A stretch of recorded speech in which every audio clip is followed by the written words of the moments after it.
insulin resistance. Every single person with stubborn belly fat, relentless sugar cravings, and energy crashes at 2 p.m. has one very specific problem happening inside their cells. Not too much sugar, not a lack of willpower, not a broken metabolism. I spent years in clinical research on this, but I just came across evidence that completely reframes everything, including the 14-day window you actually have to fix it. Here's what nobody is telling you. The fat causing your insulin resistance is not the fat on your body. It's fat that moved somewhere it was never supposed to be. Once you understand exactly where it went, the solution becomes almost embarrassingly simple. Here's what's actually happening inside your body right now. When you eat, your pancreas releases insulin. Insulin acts like a key. It unlocks your muscle cells and liver cells, allowing glucose to flow in and get stored as energy. That system works beautifully, until it doesn't. When you chronically consume more calories than your cells can store, something breaks at the cellular level. Your liver and muscle cells hit their glycogen storage limit. They're full. Excess energy has nowhere to go. So your body, being the survival machine, it converts that overflow into fat. But instead of parking it safely in your fat tissue where it belongs, it dumps it inside your muscle fibers and liver cells themselves. Clinicians call this ectopic lipid accumulation. Ectopic means fat in the wrong place.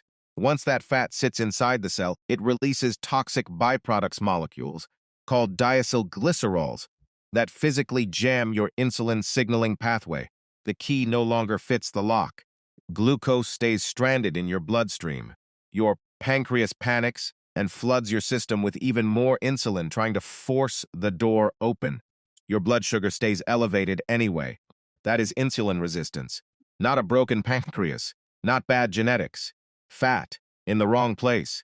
Here's where it gets more interesting and more hopeful. Your body didn't stumble into this randomly. This mechanism evolved as a survival tool. During starvation, your liver and muscles would become temporarily insulin resistant, preserving circulating glucose exclusively for your brain and red blood cells, the only organs that cannot run on anything else. The problem is your body cannot tell the difference between a famine and a food court. In a modern food environment where ultra-processed, calorie-dense food is available every hour of every day, that ancient survival circuit is being triggered continuously. Not for 2 weeks during a drought. Every single day, for years. The downstream consequences are severe.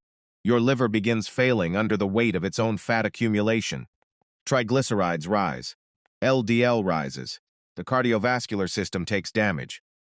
And the research now draws a direct line between chronically elevated insulin and increased risk of certain cancers and Alzheimer's disease. This is not a cosmetic problem. This is a systemic one. But here is what the research also shows, and this is where it gets hopeful. The primary driver of all of this is not irreversible. It is not genetic destiny. It is a specific, correctable pattern. And the first piece of that pattern is something almost nobody is talking about. Here is the first thing driving your insulin resistance deeper every single day.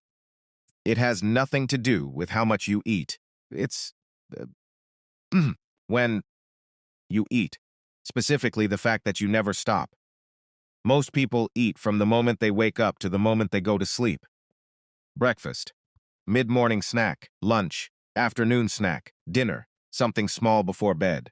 The dietary guidance that told an entire generation to eat 5 to 6 small meals a day to keep their metabolism fired up, that advice, however well-intentioned, may be one of the most metabolically damaging recommendations ever handed to the public.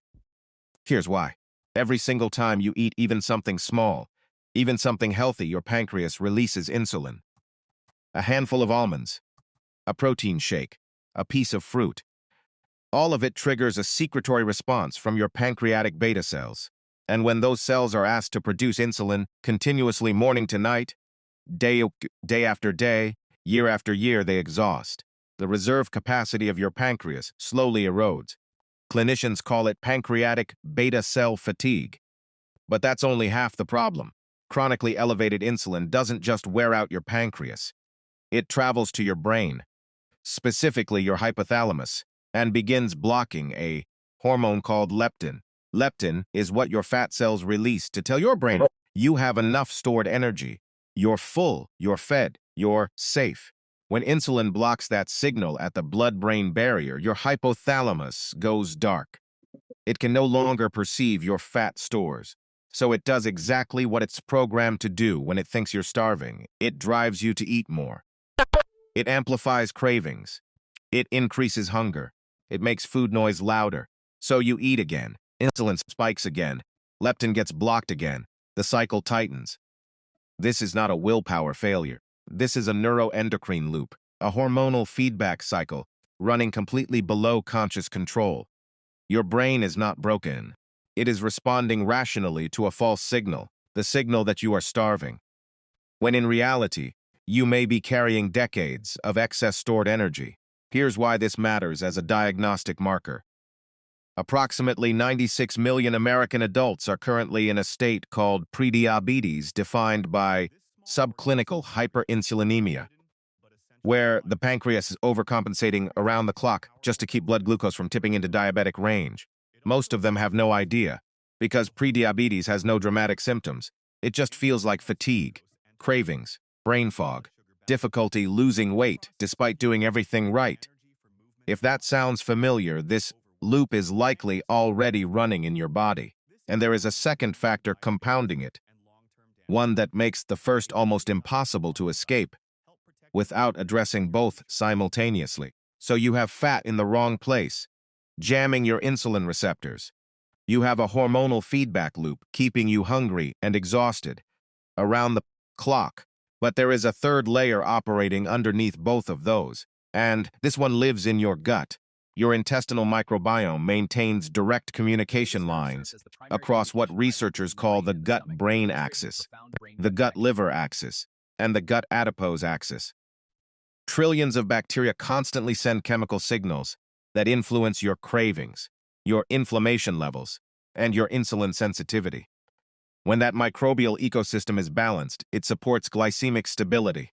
It helps quiet food noise, but when it's disrupted through processed food, chronic stress, poor sleep, or alcohol, something called metabolic endotoxemia develops. The gut barrier becomes permeable. Bacterial byproducts leak into circulation. Low-grade systemic inflammation ignites, and that inflammation directly worsens peripheral insulin resistance. 3 layers, all feeding each other, all running simultaneously. Now, most people at this point reach for medication, and I want to be fair. GLP-1 receptor agonists like semaglutide are genuinely effective tools.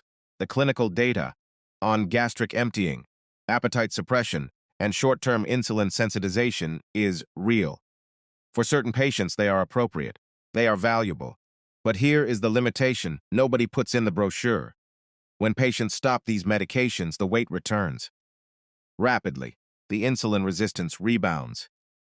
Because the medication never addressed the ectopic fat accumulation inside the liver and muscle cells. It never retrained the hormonal feedback loop. It never restored the gut microbiome. It managed the symptoms without resolving the mechanism. And that distinction between symptom management and mechanism correction is the most important clinical concept. In this entire video, the good news is the mechanism is resolvable. The research points to a specific dietary and lifestyle framework that works on all 3 layers simultaneously: the ectopic fat, the neuroendocrine loop, and the gut environment within a structured 14-day window. Dietary fiber and whole foods have been shown in the literature to directly reduce chronic cravings, restore microbial balance, and support glycemic stabilization, not as a slow background process, as an active, measurable intervention. That intervention is what I am going to walk you through. Exactly. Day by day. But before I do, I need to show you something first. Because what we have been calling an insulin problem this entire video, it is actually a symptom of something far larger happening beneath the surface. Something most people never connect to their blood sugar. Something that, if left unaddressed, does not stay in your pancreas. It does not stay in your liver. It moves, and what it moves into will completely change how seriously you take the next 7 days of your life. I want you to reframe everything we've discussed. Insulin resistance is not a disease. Insulin resistance is the warning light on the dashboard. And if you have been treating the warning light instead of what is triggering it, that is precisely why nothing has worked long term. Here is the domino chain as it actually runs. Chronic overnutrition triggers ectopic lipid accumulation in the liver. That accumulation initiates a condition called metabolic dysfunction-associated steatotic liver disease, MASLD. Left unaddressed, MASLD progresses to steatohepatitis, then irreversible fibrosis, then cirrhosis, and in the worst cases hepatocellular carcinoma, that is liver cancer. Driven not by alcohol, not by a virus, by the same fat accumulation pattern we have been discussing this entire video. Simultaneously, insulin resistance in skeletal muscle impairs the body's ability to clear lipids from the bloodstream. Triglycerides rise, LDL rises. Arterial walls begin accumulating plaque. Atherosclerotic cardiovascular disease accelerates quietly for years before the first cardiac event. Then there is the cancer connection. Chronically elevated insulin levels exert what researchers call mitogenic effects on peripheral tissues. At sustained high concentrations, insulin promotes cell proliferation. The epidemiological data draws a direct associative line between hyperinsulinemia and increased risk of breast cancer and colon cancer. Not a fringe theory, peer-reviewed literature. Then there is the brain.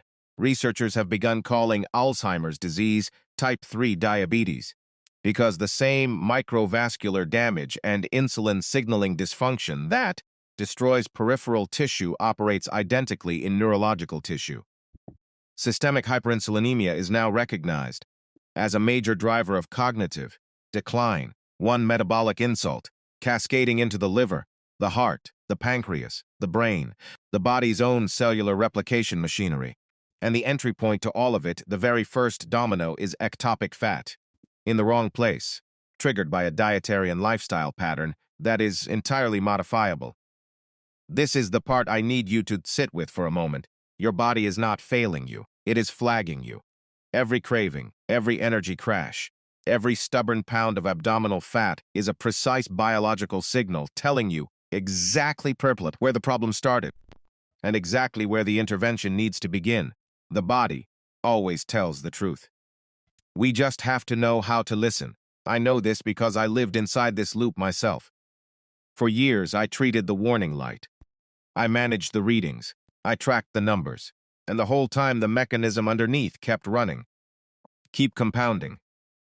Kept doing damage I could not see on a scale or a food journal. What finally broke it was not a prescription, not a supplement stack. It was understanding one thing I had been doing completely wrong, every single day. And I am about to tell you exactly what that was. For years, I did everything the guidelines told me to do. I ate every 3 hours, kept my metabolism fired up, choose whole grain over white, swapped full-fat dairy for low-fat, counted calories, tracked macros, did moderate cardio 5 days a week. By every external measure, I looked like someone doing the right things. But my fasting glucose kept creeping. My energy collapsed by mid-afternoon, no matter how well I slept. My waistline expanded, despite a consistent caloric deficit. And the hunger, the relentless, unreasonable hunger that hit an hour after a full meal I had quietly started believing, was just a personal weakness. A character flaw. Something other people didn't struggle with because they had more discipline than I did. Then came the moment that changed everything. I was sitting with a patient's metabolic panel in front of me. Fasting insulin is elevated, triglycerides climbing, HDL suppressed, and I recognized every single marker. Not because I had seen it 100 times in the clinic, because those numbers looked exactly like mine would have looked that morning. That was the moment I stopped treating insulin resistance as a patient problem and started treating it as a human problem, my problem. What I had been doing for years wasn't wrong because I lacked information. It was wrong because I had the wrong model. I was managing symptoms, glucose readings, caloric totals, macronutrient ratios, without ever touching the mechanism underneath. The ectopic fat accumulates silently in my liver and muscle tissue. The neuroendocrine loop convinced my hypothalamus I was starving. The gut environment amplifies inflammation and turns every craving into an emergency. I wasn't failing the protocol. The protocol was failing the biology. The moment I shifted from symptom management to mechanism correction, everything changed. I stopped eating every 3 hours, started giving my pancreas genuine recovery windows, stopped fearing dietary fat, started clearing the fat from inside my cells instead. The afternoon crashes stopped within 2 weeks. The food noise quieted. The hunger became manageable for the first time in years. Not because I found something new, because I finally stopped doing the one thing making the problem worse every single day and replaced it with what the totality of the available evidence actually supports. I am going to give you that exact protocol right now, and I want to be direct with you. It is simpler than you are expecting. The interventions that move the needle most on insulin sensitivity are not complicated.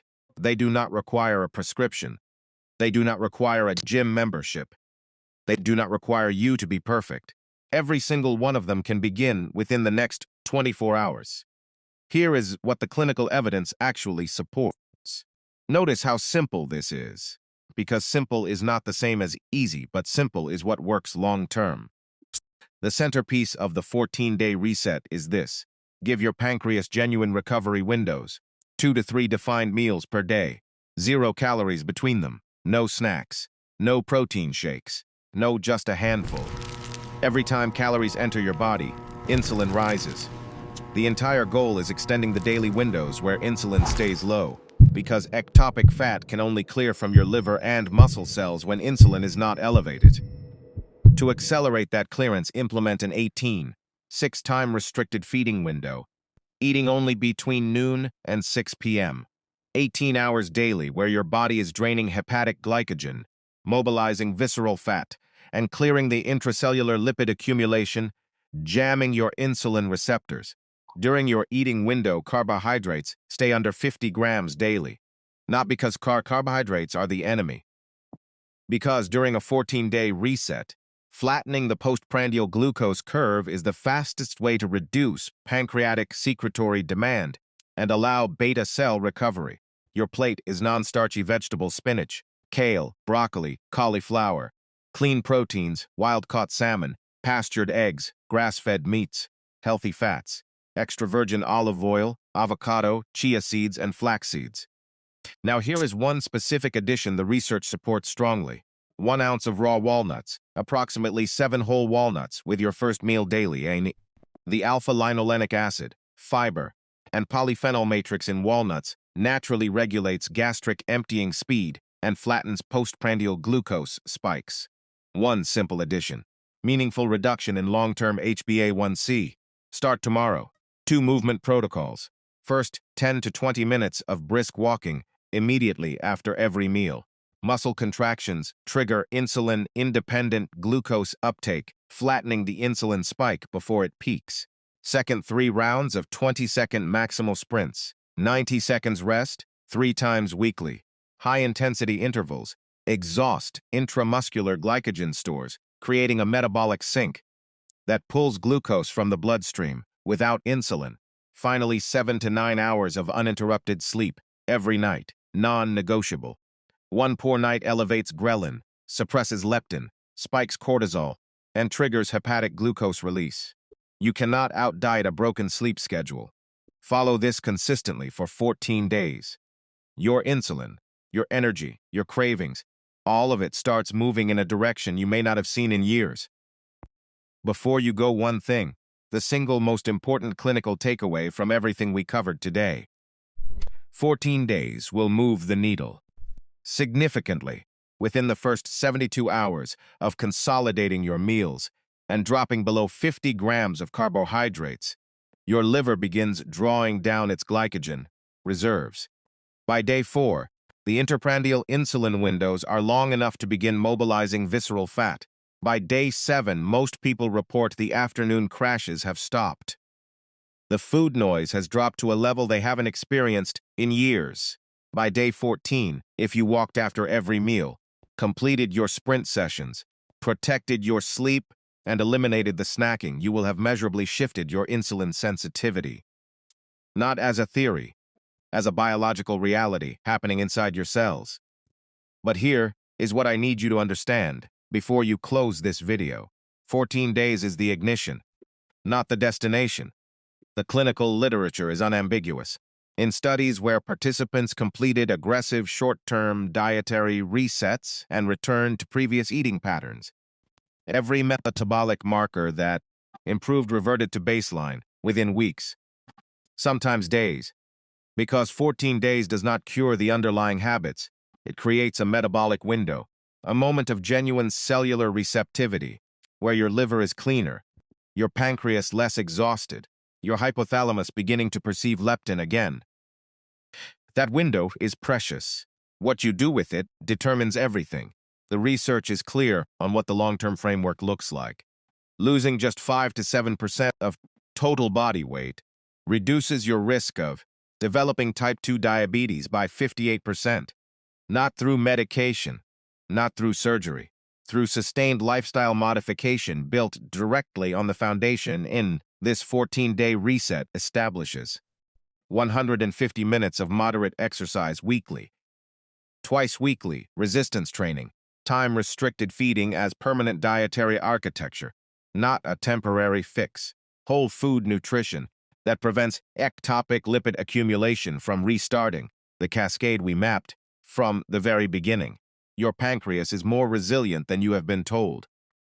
Your liver has a regenerative capacity modern medicine is only beginning to appreciate, and your insulin sensitivity, the metabolic foundation everything else depends on, is not fixed. It responds directly and measurably to what you do next. And your energy, your cravings, your waistline, they are going to keep getting better and better. Now, if you want the complete day-by-day breakdown of exactly how to execute this protocol, every meal, every movement window, every fasting target across all 14 days, watch this next. Because knowing the mechanism is only half of it. Execution is everything.